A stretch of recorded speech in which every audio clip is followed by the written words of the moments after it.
Hi friends, how are you friends. हम देख रहे हैं इंडियन एविडेंस एक्ट 1872, जिसमें आज हम इंडियन एविडेंस एक्ट के चैप्टर 2 का एक नया टॉपिक देखने वाले हैं जो डील करता है opinions of third persons when relevant से। मीन्स अन्य व्यक्तियों की राय कब सुसंगत होगी, जो कि इंडियन एविडेंस एक्ट सेक्शन 45 से लेकर 51 तक में दिया गया है। ठीक है friends, Indian evidence act section 45 देखने से पहले हम थर्ड पर्सन के ओपिनियन के बारे में थोड़ा जान लेते हैं।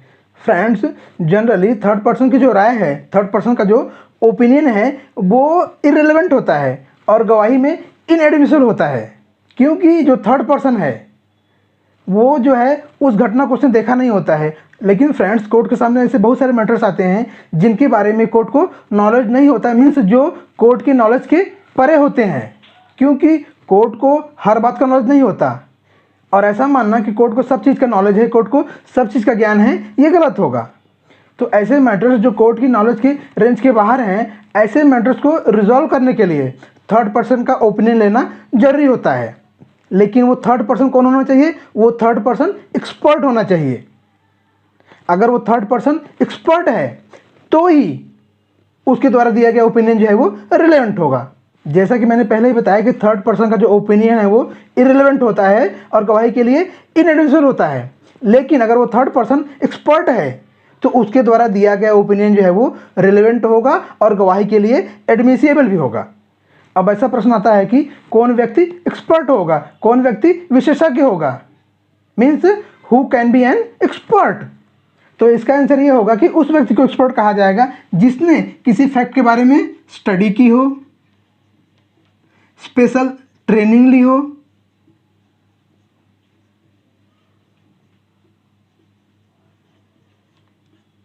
और जिसको किसी फैक्ट के बारे में एक्सपीरियंस हो। मीन्स जो व्यक्ति किसी फैक्ट के बारे में स्पेशली स्किल्ड हो या फिर जिसको किसी फैक्ट के बारे में हाई नॉलेज हो, उसी को एक्सपर्ट कहा जाएगा। ठीक है, और ऐसे व्यक्तियों द्वारा दिया गया ओपिनियन ही रिलेवेंट होगा और एविडेंस में एडमिसिबल भी होगा। मीन्स एक्सपर्ट द्वारा दिया गया ओपिनियन ही रिलेवेंट होगा और एडमिसिबल होगा। अगर कोई व्यक्ति एक्सपर्ट नहीं है और वो कोई ओपिनियन दे रहा है तो वो ओपिनियन जो है वो रिलेवेंट नहीं होगा और गवाही के लिए एडमिसिबल भी नहीं होगा। ठीक है, फॉर एग्जाम्पल फ्रेंड्स, हमने देखा है कि मर्डर के केस में जिस व्यक्ति की मृत्यु होती है उसकी ऑटोप्सी की जाती है, मीन्स उसका पोस्टमार्टम किया जाता है। तो जो डॉक्टर पोस्टमार्टम करता है उस डॉक्टर को कोर्ट में विटनेस की तरह कॉल किया जाता है।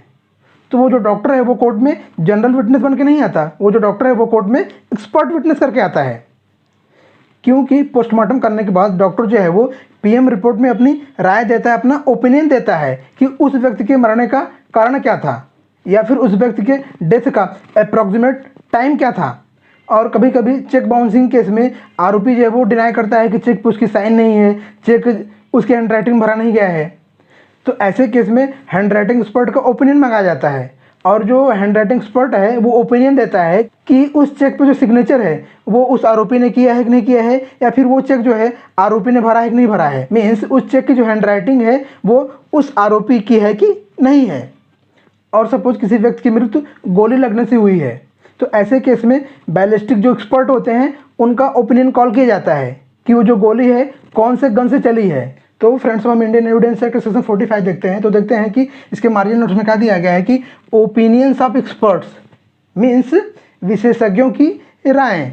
तो देखते हैं इसमें आगे क्या दिया गया है कि when the court has to form an opinion upon a point of foreign law और ऑफ साइंस और आर्ट और as identity of handwriting और finger impressions, the opinions upon that point of persons especially skilled in such foreign law, science or art, or in questions as to identity of handwriting or finger impression are relevant facts.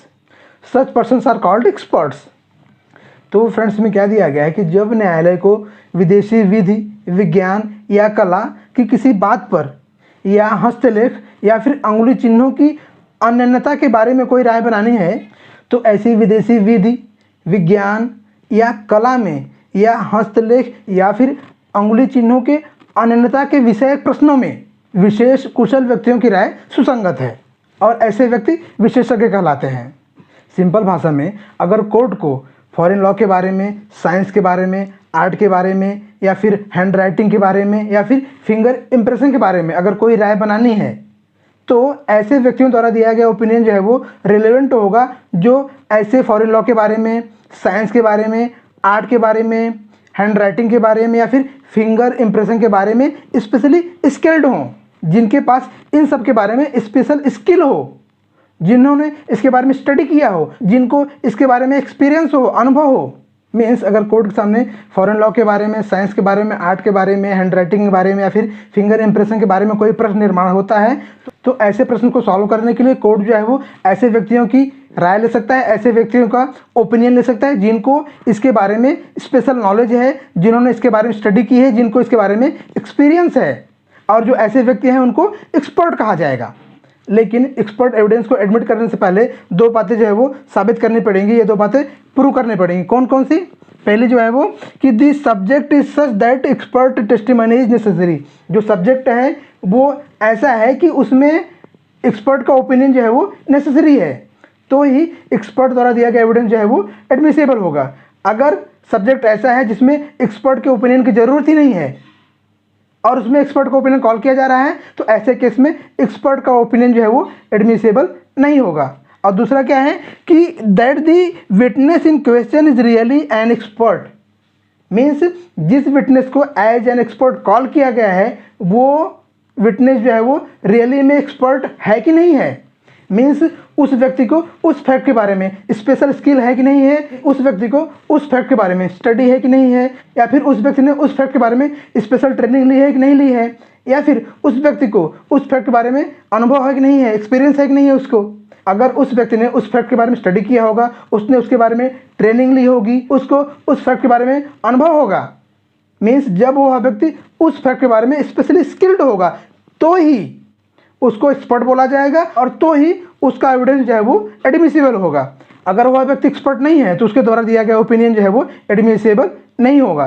तो किसी भी expert द्वारा दिया गया evidence court में तभी admissible होगा जब ये दो बातें साबित होंगी। कौन कौन सी? पहली जो है वो कि उस केस में एक्सपर्ट के टेस्टिमनी की ज़रूरत है कि नहीं है। अगर उस केस में एक्सपर्ट के टेस्टिमनी की ज़रूरत होगी तो ही एक्सपर्ट द्वारा दिया गया ओपिनियन जो है वो रिलेवेंट होगा। और दूसरा कि वो जो व्यक्ति है जिसको टेस्टिमनी के लिए बुलाया गया है वो व्यक्ति एक्सपर्ट है कि नहीं है। पहले ये प्रूव करना पड़ेगा कि उस केस में एक्सपर्ट के ओपिनियन की ज़रूरत है और फिर ये भी प्रूव करना पड़ेगा कि जिस व्यक्ति को एज एन एक्सपर्ट कॉल किया गया है वह व्यक्ति एक्चुअली में एक्सपर्ट है कि नहीं इस फील्ड में। अगर वह व्यक्ति उस फील्ड में एक्सपर्ट होगा और उस केस में एक्सपर्ट के ओपिनियन की ज़रूरत होगी तो ही एक्सपर्ट द्वारा दिया गया एविडेंस जो है वो एडमिसिबल होगा। Means Indian evidence act section 45 के अनुसार एक्सपर्ट द्वारा दिया गया एविडेंस तभी एडमिट किया जाएगा जब ये दोनों कंडीशंस फुलफिल होंगी।